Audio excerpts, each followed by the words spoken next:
दोस्तों, टाइटैनिक उस समय की सबसे बड़ी जहाज़ थी। यह 882 फीट यानी लगभग 3 फुटबॉल मैदान के बराबर लंबा था और 15 मंजिला इमारत जितना ऊंचा था। और बात करें इसके अंदर की सुविधाओं की, तो यह किसी 5 स्टार होटल से कम नहीं था, जिसके अंदर एक जिम, 2 रेस्टोरेंट, 2 स्विमिंग पूल के अलावा बहुत सारी सुविधाएं उपलब्ध थीं। 10 अप्रैल 1912 आज का दिन टाइटैनिक के लिए अहम होने वाला था, क्योंकि आज के दिन टाइटैनिक अपना पहला सफ़र इंग्लैंड के साउथहैम्पटन से अमेरिका तक करने वाला था।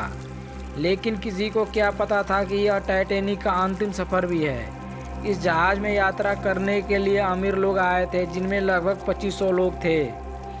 टाइटैनिक की यात्रा शुरू होती है, लोग आनंद लेते सफ़र करते हैं, लेकिन 2 दिन बाद 12 अप्रैल 1912 से ही टाइटैनिक को हिमखंड की चेतावनी मिलने लगती है कि समुद्र में बर्फ़ जमे हैं, आराम से चलें, जिसके कारण टाइटैनिक अपना रूट 2 बार बदलता है।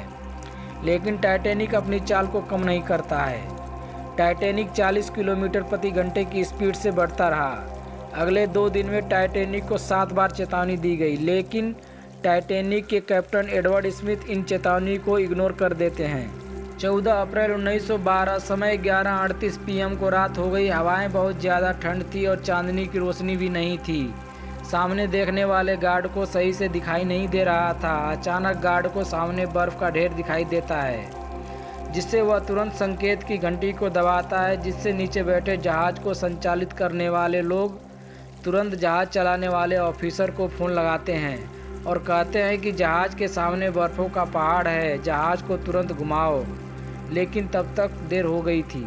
हिमखंड से टकराने के पहले टाइटैनिक की स्पीड लगभग 40 किलोमीटर प्रति घंटा था। हिमखंड से टकराने के बाद टाइटैनिक का अगला हिस्सा क्षतिग्रस्त हो गया।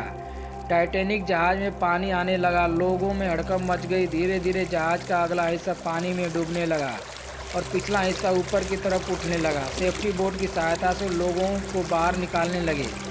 इसकी संख्या बहुत ही कम थी, जिससे लगभग 800 लोग ही निकाले गए। जहाज़ के कैप्टन ने सहायता के लिए आसपास के जहाज़ों को सिग्नल भेजे, लेकिन कोई उत्तर नहीं मिला। लगभग 2 घंटे 40 मिनट बाद पूरा टाइटैनिक जलमग्न हो गया, जिससे लगभग 1200 लोगों की मौत हो गई। जहाज़ लगभग 1600 किलोमीटर प्रति घंटे की स्पीड से 15 मिनट में समुद्र के सतह में डूब गया।